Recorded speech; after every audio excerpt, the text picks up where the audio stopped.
Okay, today I'm absolutely delighted to be speaking to Lisa Conway, the Vice President, Global Market Sustainability at Interface, the largest manufacturer of modular flooring in the world. Uh, Thank you for joining us, Lisa. Sure. Happy to be here. Now, hand on heart, I am a massive Interface fanboy because Interface's original Mission Zero program to have a zero impact on the planet by 2020 was truly groundbreaking when it was launched in 96. And this has since been superseded by a program called Climate Takeback. I did some consultancy for Interface in Europe towards the end of Mission Zero, about 4 years before it ended. And I was present at the internal European announcement of Climate Takeback. So I'm really excited to catch up on progress. But before I Aw. get too far ahead of myself, Lisa, let's go back to the start of your story. When did you first get involved in sustainability and why did that happen? Sure, absolutely. Well, I didn't know all of that you were so intimately involved with Interface. That's awesome. So let's see. I'm celebrating my 17th year at Interface this year, and I don't have an official background in sustainability. I joined the company on the sales side back 17 years ago, and I just say I was smart enough to get to a company where the founder had written a book, so I decided to read that book. Yes. That's when I really started to do my deep dive in the history and Ray Anderson. And it sounds corny, but I had my own spear in the chest moment reading about his. Yes. I didn't realize that I could have such a purposeful career. And I've been very fortunate to learn so much about sustainability really through the lens of Interface being such a pioneer. And I think like a lot of us that are now in this field, there's so much appreciation for being able to navigate the organization that you're in while doing sustainability. So both of those have been really important to get me to where I am today. Right, and the Ray Anderson's book is a well-thumbed copy is on the bookcase behind me here as we speak. So, as I said in my introduction, Mission Zero was way, way ahead of its time. That's why I got so excited about the company because nobody seemed to be quite going that far. But now, 4 years after its sort of target date of 2020, how do you feel about it?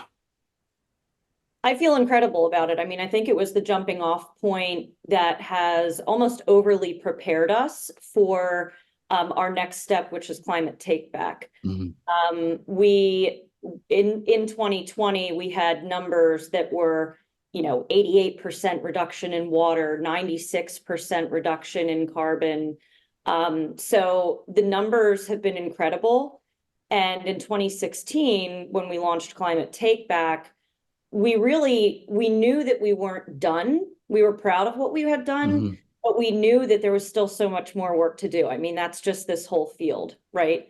Yeah. Um, so at that point, we really took the time to step back and say, following Mission Zero, what is that intersection of both what the world needs most now and what Interface is most uniquely positioned to provide the world? Mhm. And the intersection of those two things that created a lot of focus for us was the reversal of global warming, which is what we call climate take back. Right. So delving into before we move on to climate take back, Sure. just some of the things that came out of Mission Zero. You were one of the pioneers of what's now called ocean-bound plastics in the Networks project. Mhm. But it, this was before I think anybody had coined the phrase ocean-bound plastics. Uh, for those who don't know, Networks was taking discarded fishing tackle and converting it into new carpets. So, is, are those projects still, moot within interface? Are those still running forward from the Mission Zero days? Yeah, so we remain the founder of the Networks program, a co-founder along with the Zoological Society of London and Aquafil, who is one of our primary suppliers of yarn that can actually turn fishing nets into fiber. It has since transitioned over to a program called Coast 4C, which interface is no longer involved in. It is, moving at its own pace, which was really the point, not to always have to be involved, but for it to spin off and evolve into current ways of addressing the same topic. So yeah, we remain very proud of that program, tell the story as much as we can, really because it was one of the most, I mean, interesting, certainly for us, ways to tackle multiple sustainability topics at once, social enterprise, along with environmental sustainability, et cetera. So. Yeah, I noted my partner bought a swimsuit that was made out of the same material, and I thought that must have, because it was Aquanile, the material that Interface were using, and I thought, I wonder if that use by Interface sort of opened up the opportunity for other companies to take the same material and make their own products out of it. Yeah, the scaling of which the scaling isn't necessarily tied to the networks, which was a smaller project in fishing villages, et cetera.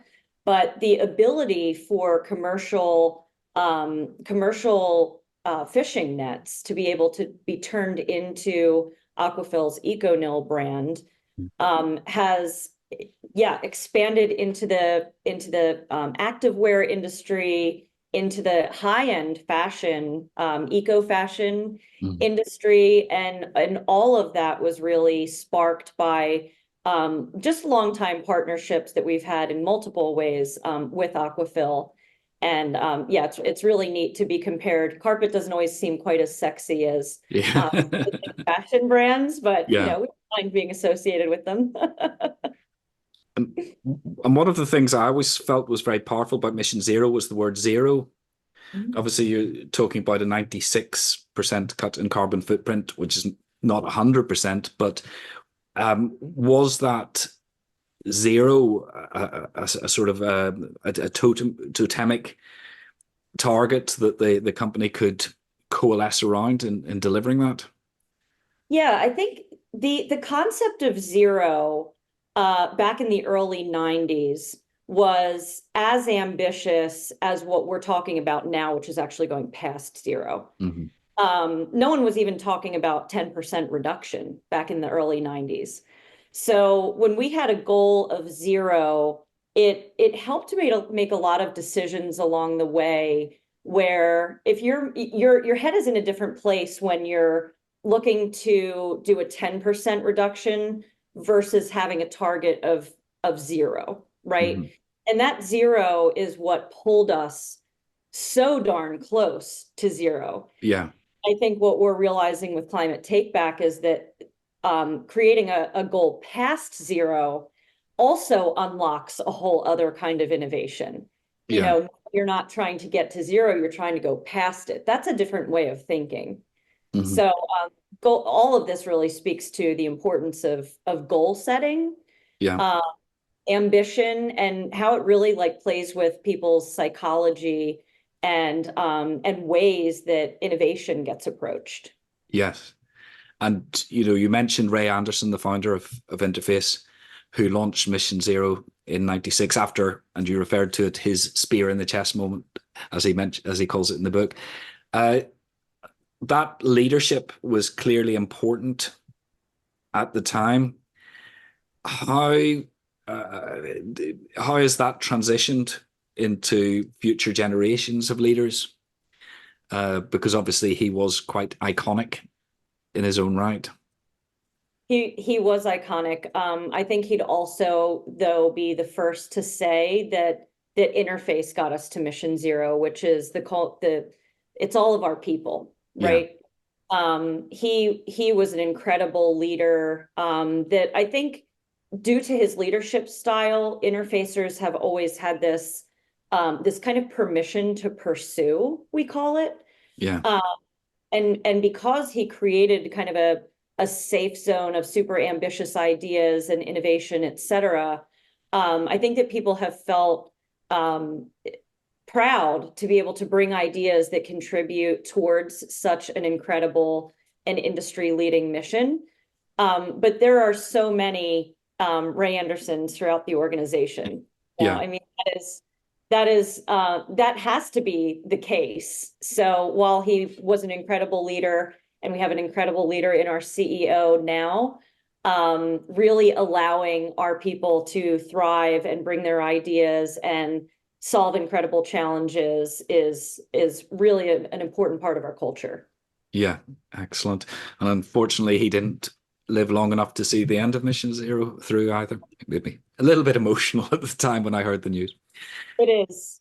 Yeah. He said he'd be standing at the top of the mountain, looking down on us, though, and we believe that with every piece of our being.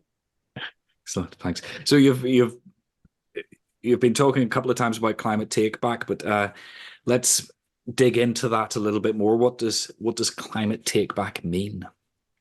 Yeah, so that means it's our own way of saying the reversal of global warming. Mm. So science is telling us that we have until 2030 to drastically change basically the way our global society works, from an emissions perspective. So there's four pillars to climate take back, but the top two that are maybe easiest to wrap your head around being a product manufacturer are live zero, which is a carry forward of mission zero. It's just that constant reduction that we're all doing anyway. And then the unique one, and actually my favorite, is this idea of loving carbon. So that pillar is called love carbon. And people had a hard time wrapping their head around that. I thought we hated carbon. I thought we were slashing carbon emissions and fighting climate change and having a war on carbon. But carbon itself is not the enemy. We just have too much of it in the wrong place. Yeah. We've taken it from deep within the earth, and through the burning of fossil fuels, released it into the atmosphere as a waste product. So now we have to think about the circular economy of carbon. So I kind of do this motherly thing, loving carbon, bringing it back home, and actually storing it in our products. So we're looking at waste carbon from the atmosphere that's been absorbed by plants through photosynthesis. And we can use that, whether it's in the form of agricultural waste or rapidly renewable plants, to actually be stored in our product and locked in there for a lifetime. So different than timber, where you're assuming that it re-releases back into the atmosphere, but actually stored in a high performance engineered plastic that is meant to be returned to the same technical cycle. Right. That actually answers a question I had, because you have Carbon Lover in your LinkedIn profile, and I thought, oh, that's interesting. So I was going to ask you about that, but you're ahead of me on that one.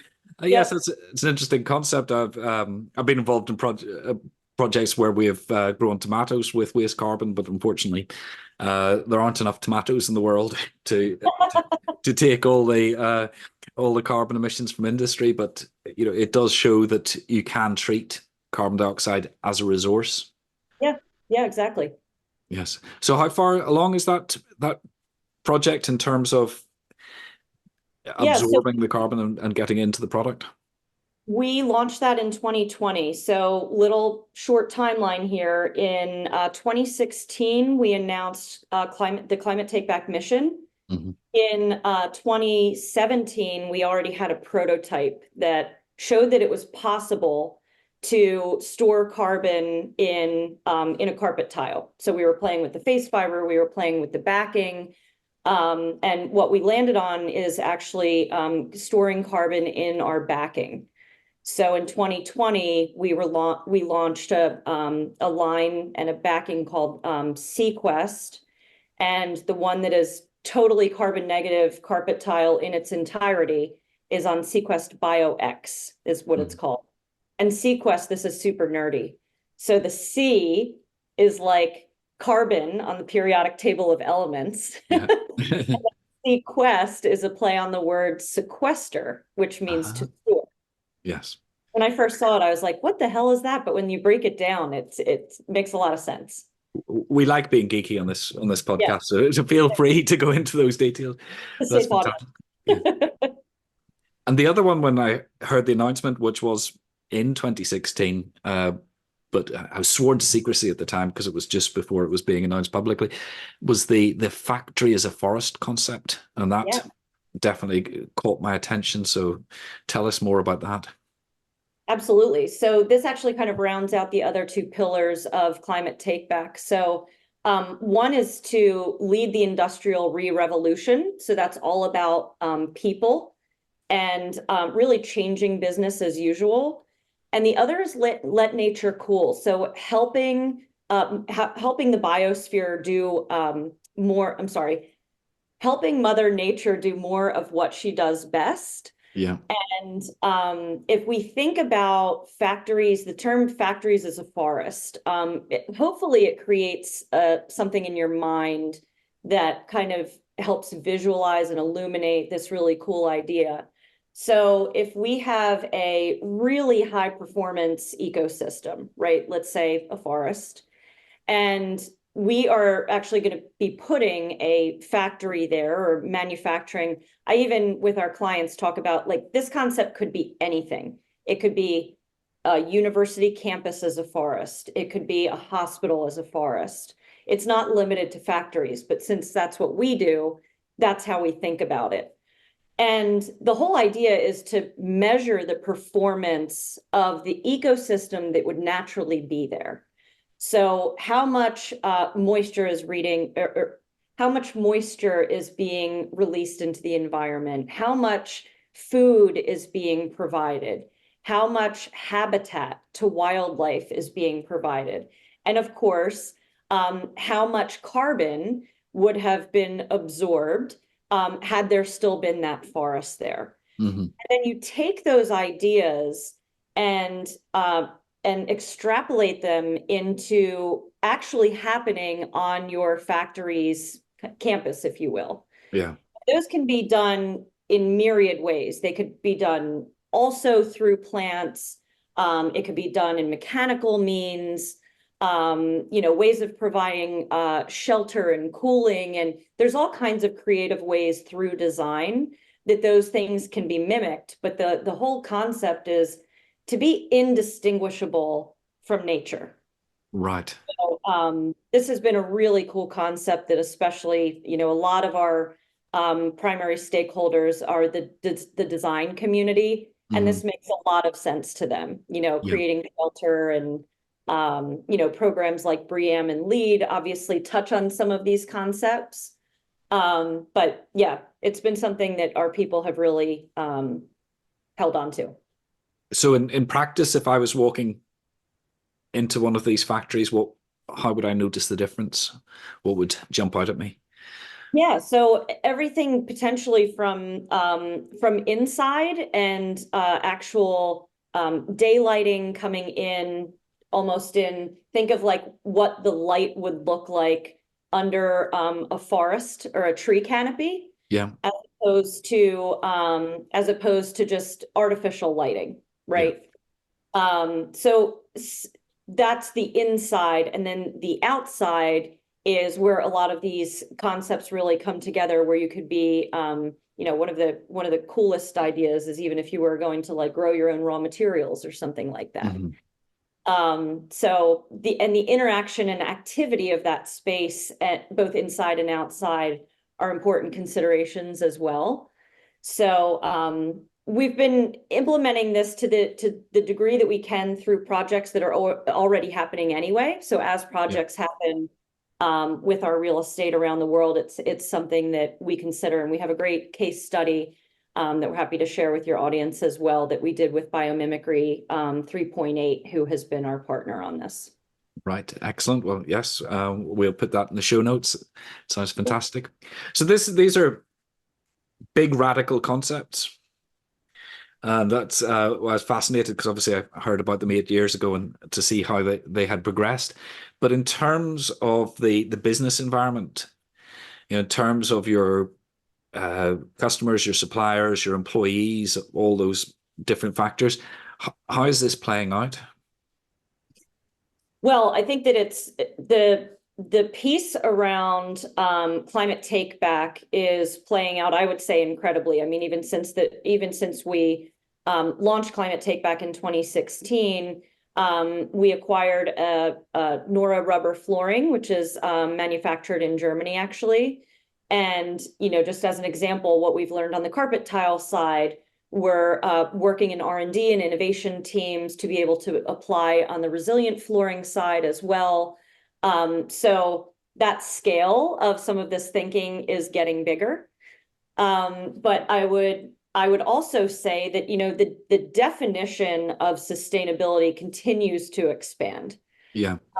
So some of the most recent thinking now we're 8 years past the launch of Climate Take Back, is how can we solve multiple things at once, right? And we always kind of thought that, but I think it's feeling a lot more urgent to solve for multiple things at once always. So if we're going to be doing a project around carbon reduction, what is that fuller ROI? And it's always, of course, financial, but also like, what is that social impact? What is the impact on biodiversity? There's just so many additional lenses through which we're making decisions today. But the most measurable thing remains carbon. Yeah. And for those of us, larger companies that have science-based targets, that is the most measurable piece. We're just making decisions on, for example, what we would invest in, based on more criteria than simply carbon or simply financial impact. Yeah. So on science-based targets, obviously you had a 96% reduction in through Mission Zero. Do you have science-based targets, and how do they fit into such a radical concept as climate take back and absorbing carbon dioxide through your products? Yeah, actually, it's really aligned. So we've gotten bigger since our 96% reduction numbers that were really based on carpet tile. Yeah. So we have a sourced goods resilient business of LVT. We have our Nora rubber business. So we're much more expansive in terms of the size of our business and the types of products. So with all of that under the umbrella, we set a science-based target, which was actually, science-based targets came around at a great time for us because we had already announced that we wanted to be a carbon negative enterprise by 2040. Now, 2040 is further away. Science-based targets have a deadline of 2030. So it was actually a perfect midterm goal for us. And the most important reductions need to happen before 2030, as I mentioned, according to science. Yeah. So we're a big believer in having a science-based target. Science-based targets are assigned to both scopes 1 and 2 and scope 3. So directly emitted emissions and the emissions emitted by our utilities. Mm-hmm. And then also scope 3, which is kind of everything else. The largest part of which for us, which our target is around, is what's called purchased goods and services. Mm-hmm. So all the stuff that we buy to make our products. And that is the biggest beast, because with those reductions in scope 1 and 2, that's actually a much smaller part of our overall emissions. For most organizations, it's around 10 to 20% is your directly controlled. Mm-hmm. And then most of it sits in the supply chain. So those targets are a reduction of 50% reduction in scope 1 and 2, and 50% reduction in scope 3, which is the really big beast. Yeah, absolutely. And at that event I was talking about, it was a sustainability ambassadors across Europe and Middle East and Africa. The culture was palpable. It was almost like an evangelical church, and I mean this in a nice way, a cult. It really was infectious. But when you bring these when you've purchased these new businesses and brought them into the interface way of thinking, is there an element of culture shock I amongst the new employees? I think our Nora associates were totally culture shocked when they came into Interface.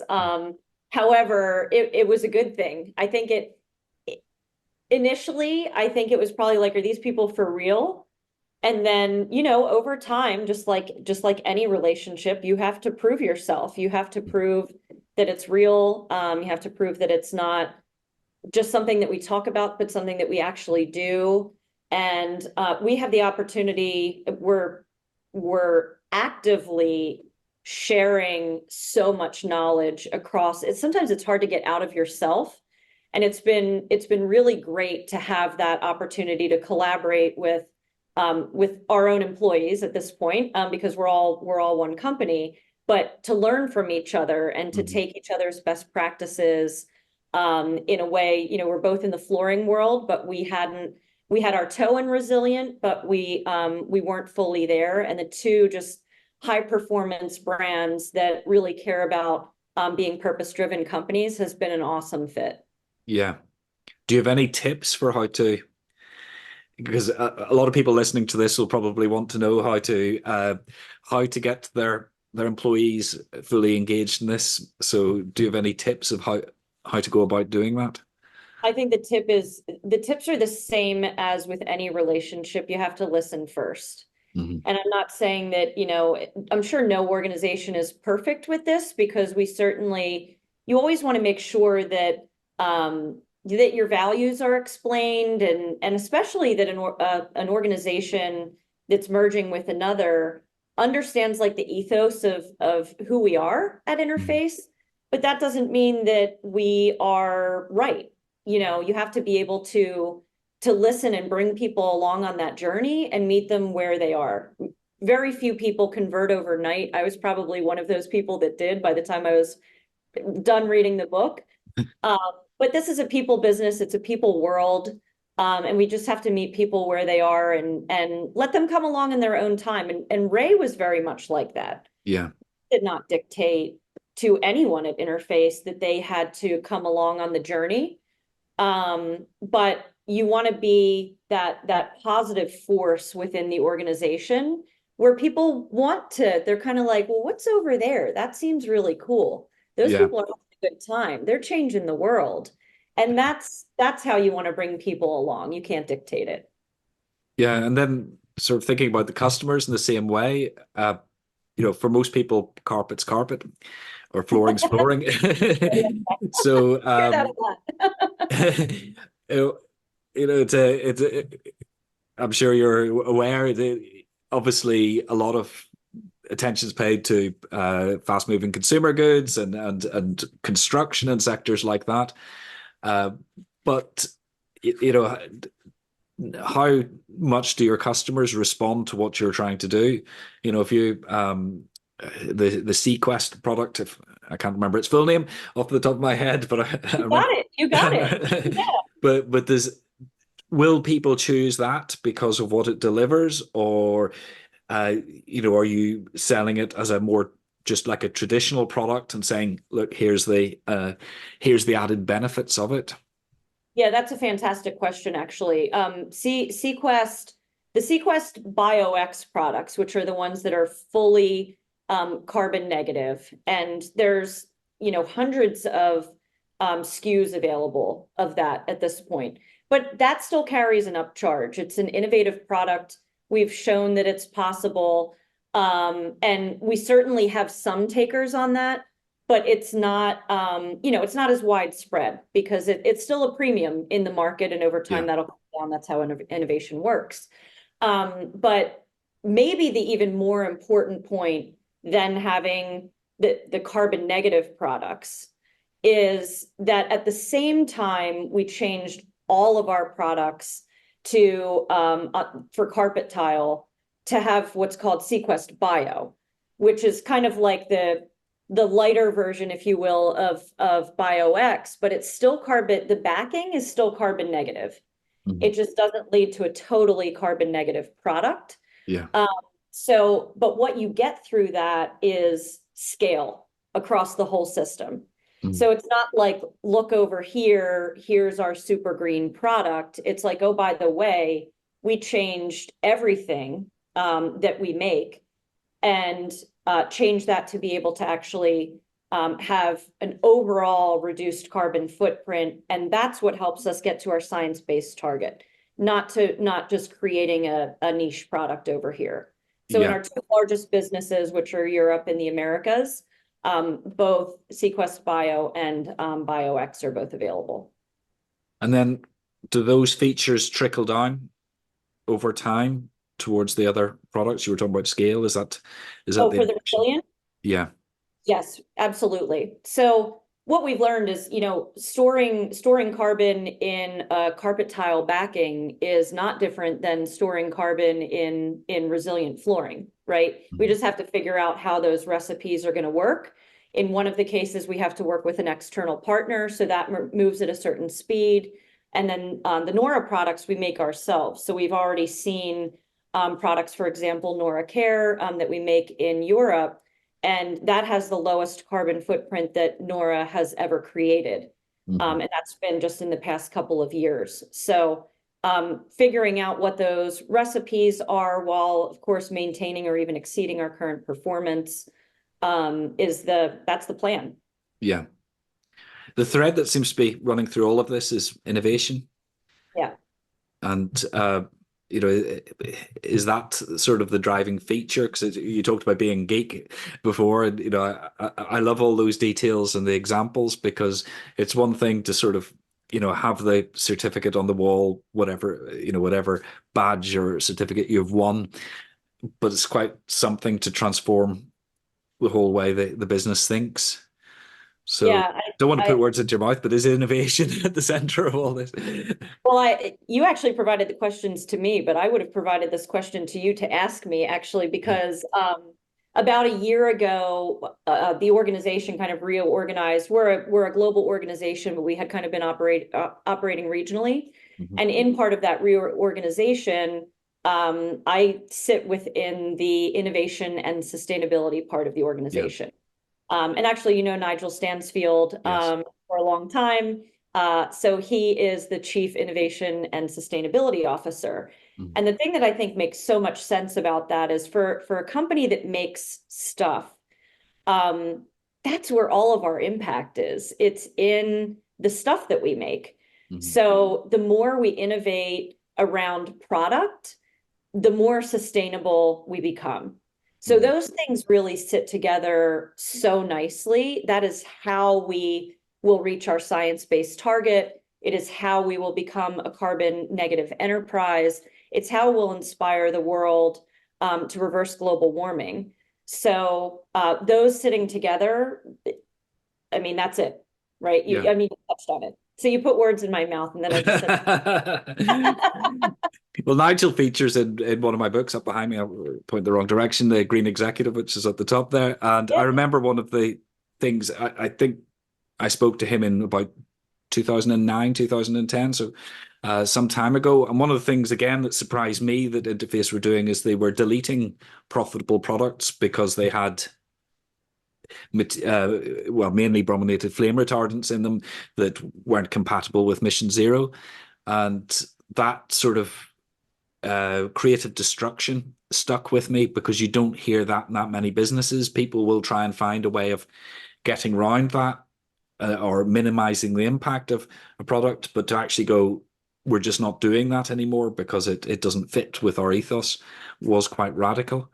So is that ethos still in the business as well, of sort of creating burning platforms to jump off? yeah, I think so. I think you all don't celebrate Earth Day in the same way that we do in the US, but April 22nd, we'll be making an announcement that I think will kind of be part of that burning platform. Yeah. I like to say, Interface, we're a small company. Um, what we do from a carbon emissions point, it doesn't really matter in the grand scheme of things, right? It's so small, our contribution, obviously.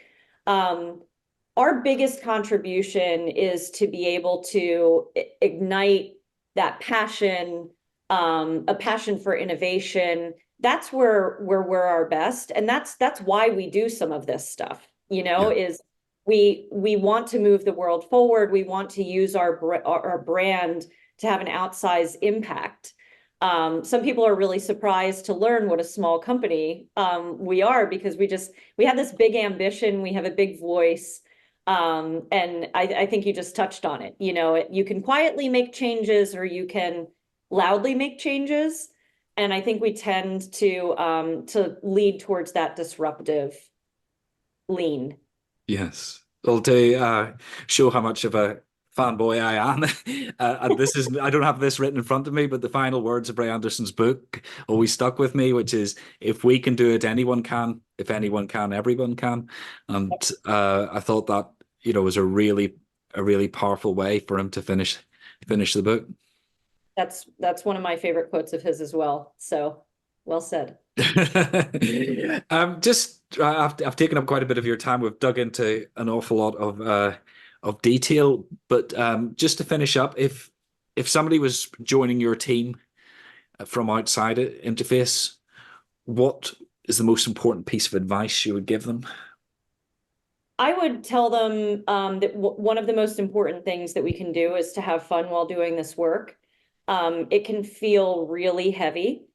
It can feel impossible. But if you need to kind of have this insatiable curiosity and just always be learning. You're never done learning in this field.